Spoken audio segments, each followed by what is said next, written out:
Mountain News this morning. A death on campus forces one Kentucky university to suspend some Greek life activities, and the overdose death rate here in the Commonwealth sees a staggering increase during the pandemic. Dedicated to Eastern and Southern Kentucky, this is WYMT Mountain News this morning. Well, good morning to you again. It's 5:30 on this Friday morning, and I can just tell you that Brandon and I are jazzed that it's Friday. Brandon, welcome to the newscast. You've kind of been sporadic all morning. I've been living for it. I have been, it's been kind of weird for me this morning. Yeah. You know, you'd think by the time you get to Friday, it's like, okay, I'm ready, let's do it. But I don't know, I've been kind of out of it this morning, but I'm here right now. You are. Everything's focused, so we're in good shape. Let's take a look at Buffalo Mountain this morning as we head out the door, and not much going on up there. The rain has moved out.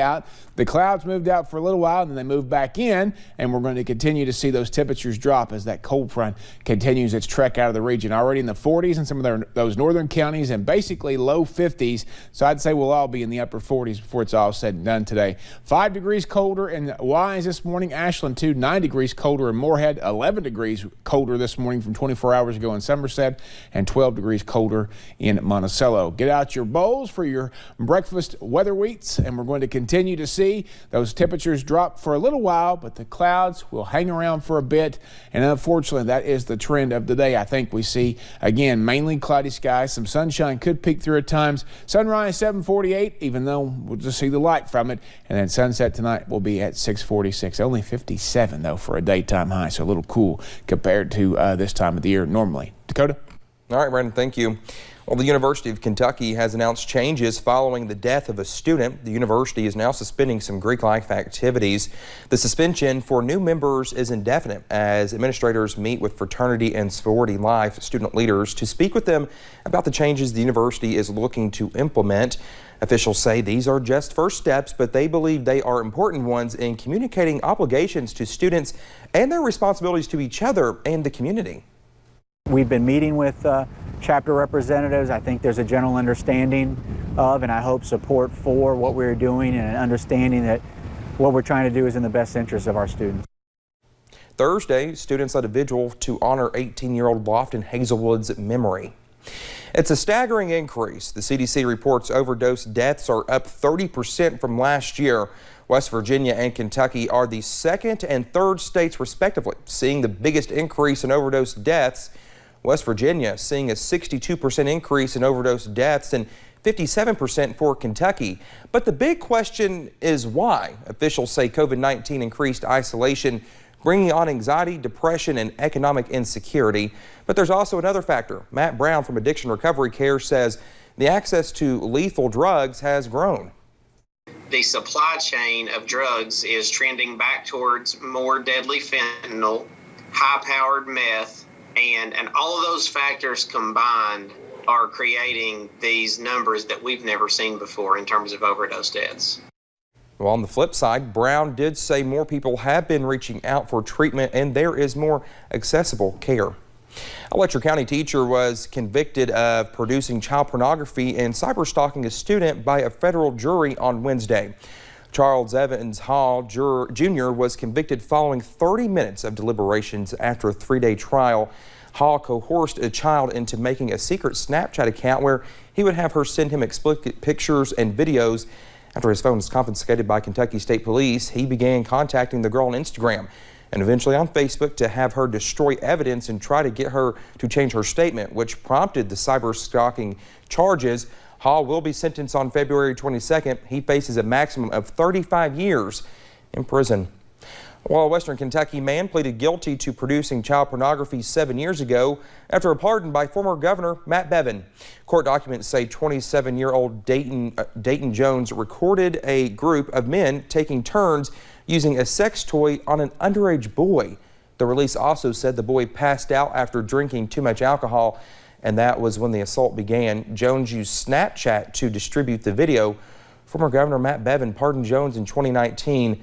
A plea deal calls for Jones to be sentenced to 10 years in prison.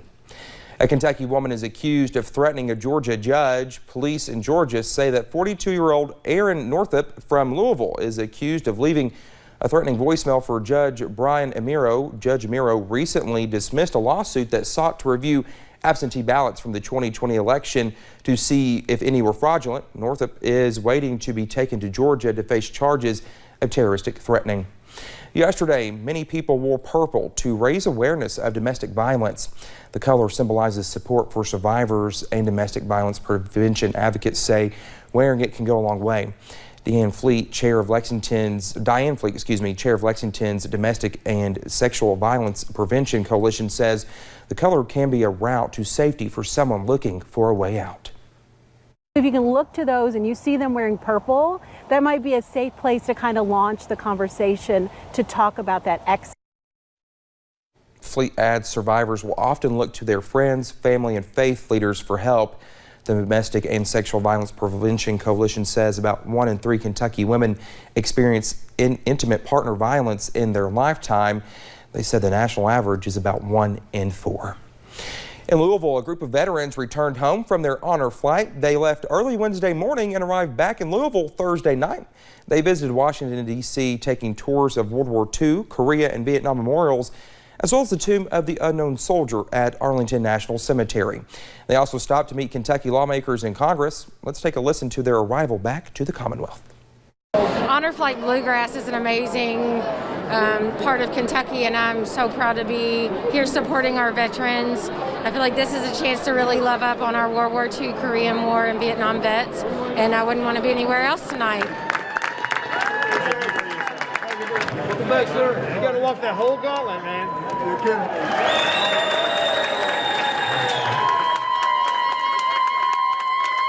It's a flood of emotions to watch the World War II veterans look around at the memorial that was built in their honor. Thank you. Welcome home. To let the Korean War guys go through and see that memorial, it hits home. So for them to get this experience, it's amazing. I think I'm going to go back and do it again. And they're probably getting the welcome they never felt like they got years ago. Thank you.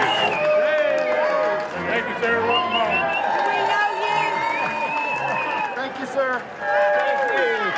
Thank you. And I'm just thankful to be a part of it. Welcome home, sailor. Thank you. God bless you, brother. Appreciate you very much.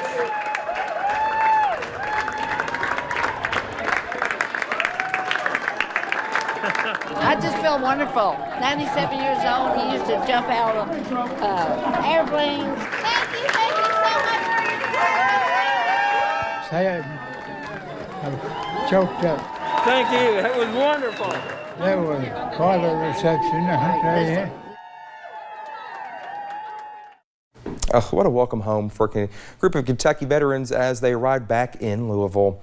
Whitesburg City Manager has been making waves in eastern Kentucky with his side business.